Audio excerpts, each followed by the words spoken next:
Good morning, ma'am. Good morning to all. Today I am going to present my topic on poliomyelitis. Poliomyelitis is an acute viral infection that is caused by RNA retrovirus called as poliovirus. This disease may cause paralysis and it is easily preventable by polio vaccine. Polio is transmitted through contaminated water or food or contact with infected persons. Now come to the definition. Poliomyelitis can be defined as an infection caused by RNA enterovirus that may affect central nervous system and can cause temporary or permanent paralysis. Next I will discuss the classification of poliomyelitis. This is divided into two. First is serotypes. In serotypes there are type 1 Bernheim, type 2 Lansing and type 3 Lyon. Type 1 is the most common cause and type 2 is the least common cause of paralytic paralysis. Type 1 causes large epidemics, type 2 is found as small outbreaks and type 3 is found as small epidemics. Second is clinical types. In clinical types, first is asymptomatic poliomyelitis or subclinical infections. Approximately 90 to 95% suspected persons infected by the virus and the clinical illness is asymptomatic. They are subclinical cases and considered as silent and inapparent. Then abortive poliomyelitis or minor illness. This illness aborts in 4 to 8% of cases. This is self-limiting and mild illness. Next is non-paralytic poliomyelitis. This occurs in 1% of all infection. In these cases, the virus enters the nervous system without destroying any cells. Next is paralytic poliomyelitis. This occurs in less than 1% of all infections. In this case, the virus injects CNS and manifests a degree of paralysis. The paralysis depends on the site of the involvement. So, it is subgrouped in 4: spinal form, bulbospinal form and encephalitis.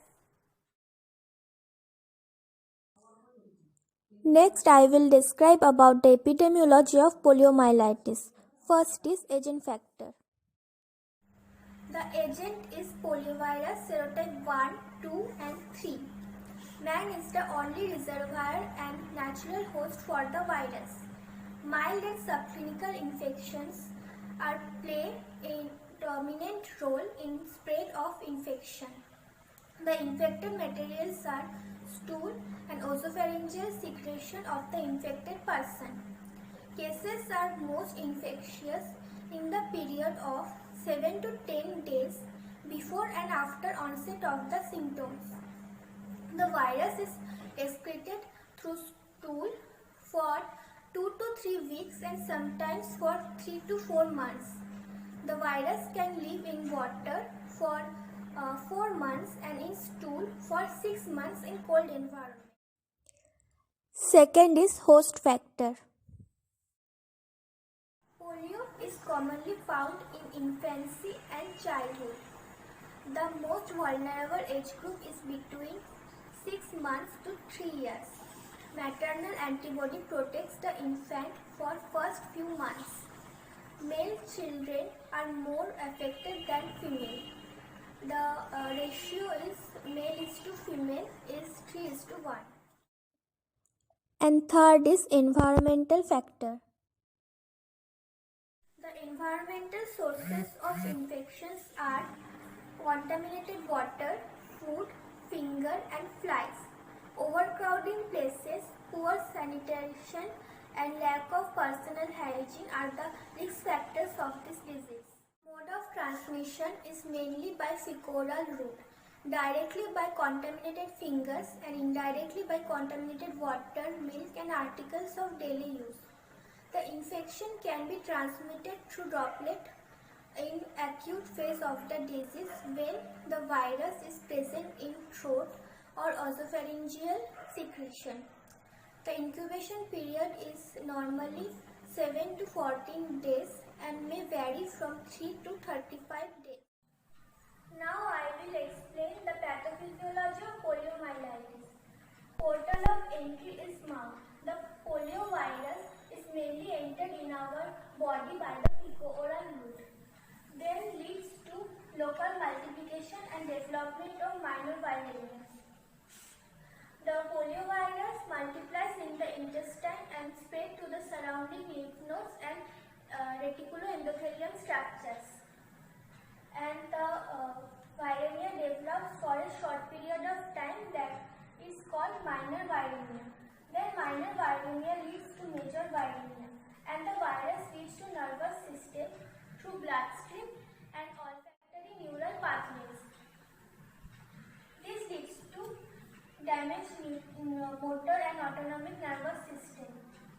Poliovirus selectively damage motor and autonomic nervous system. Then it results in inflammation of gray matter of the spinal cord. Then virus multiplies in neuron. When the virus particles are not neutralizing by the virus antibody, and that leads to lesion are mostly in anterior horns or spinal cord, causing flaccid paralysis. Now I will discuss a very important point, that is clinical manifestation of poliomyelitis. First, for abortive poliomyelitis, the signs and symptoms may include fever, sore throat, headache, nausea, vomiting, abdominal pain, anorexia. Neurological features are absent in these cases. Next is for non-paralytic paralysis. The signs and symptoms include fever, meningeal irritation as neck rigidity, headache, back pain, pain in leg, neck pain, and there is no paralysis occurs and the patient remains conscious. Next is for paralytic paralysis.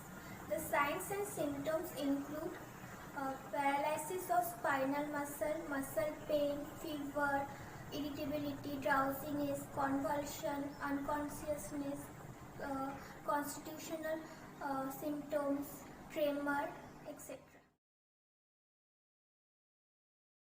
Now I am going to discuss the diagnosis of poliomyelitis to all of you. The diagnosis is based on history taking and the characteristics of clinical manifestation for asymmetric flaccid paralysis or AFP. The stool examination is recommended for virus detection. The detection period is from onset to 8 or more weeks and is mainly from 2 weeks after the onset of the disease. CSF examination is also recommended for cell count, gram stain, protein and glucose to detect the other causes of AFP. Collection of blood is not recommended for culture and serology tests. Now I am going to explain a very important point, that is management. First, medical management.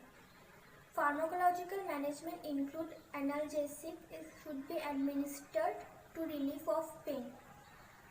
Mild sedative tranquilizer should be administered in case of spinal paralysis to relieve anxiety. Antipyretic is needed in case of fever. Antiemetic should be administered in case of vomiting. Laxative is needed in case of constipation. IV fluid should be administered in case of fluid and electrolyte disbalance. Oxygen therapy is needed in case of respiratory failure. In surgical management, tracheostomy is needed in case of hypopharynx constriction and paralysis of vocal cord. Next, I will describe a very important point for us, that is nursing management. First, the nursing diagnosis.